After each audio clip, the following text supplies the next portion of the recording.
exactly is the royal prerogative? The phrase sounds perhaps like an ancient relic, mysterious and perhaps even deeply constitutional. Some people may imagine it gives the monarch personal political power. Others may assume that it disappeared centuries ago. But the reality is, in fact, a little bit more complicated. Because the royal prerogative still exists within the British political system today, even though most of its powers are now exercised by government ministers rather than the monarch personally. So in this episode of Politics 5, we will explain what the royal prerogative actually is and why it still matters in modern Britain.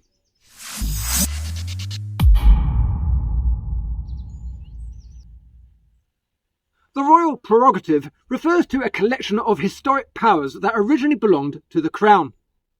These powers developed over centuries before modern democracy and before Parliament became the dominant force within the British political system. Originally, kings and queens personally exercised these powers as part of governing the country. But over time, Britain's constitutional system has evolved. Today, most prerogative powers are not exercised by the monarch personally, but by the Prime Minister, Ministers of State, and government departments acting in the name of the Crown. Now, this is important to understand. The monarch remains the legal source of many state powers, but by constitutional convention, these powers are normally exercised on the advice of elected ministers. So in practice, the royal prerogative usually means certain government powers that do not need a new Act of Parliament each time they are used.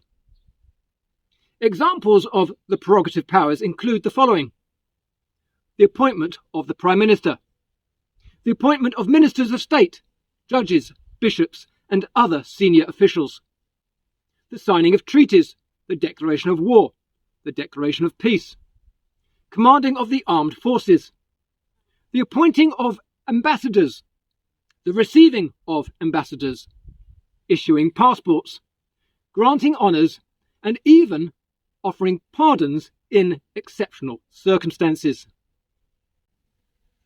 For example, after a general election, the monarch formally appoints the Prime Minister. But the monarch does not choose freely between political candidates, as he would have done at one point in history. By convention, the monarch appoints the person most capable of commanding the confidence of the House of Commons.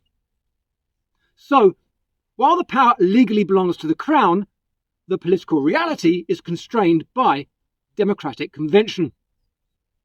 Now, over the centuries, Parliament has gradually limited or replaced many of the prerogative powers through statute law. This became especially important after events such as the English Civil War and the Glorious Revolution of 1688. These constitutional struggles helped establish the principle that government should operate under the law and be accountable to the parliamentary system.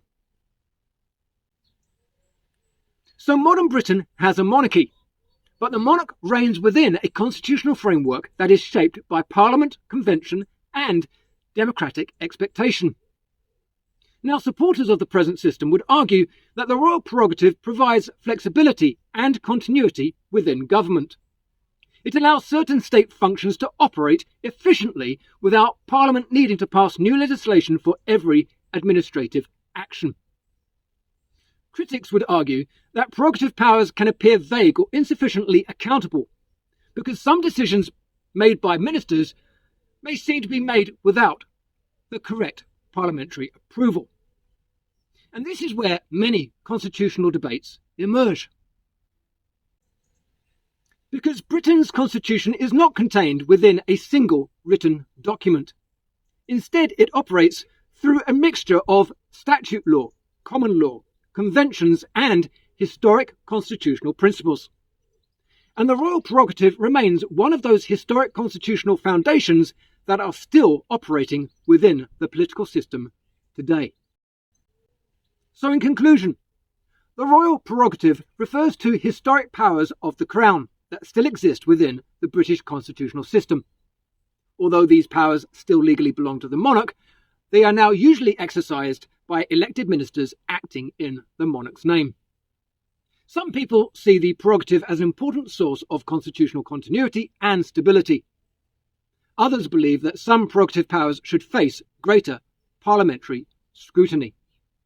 But either way, understanding the royal prerogative helps explain how authority, government, and constitutional tradition still shape modern Britain. This has been Politics 5. British politics explained in 5 minutes.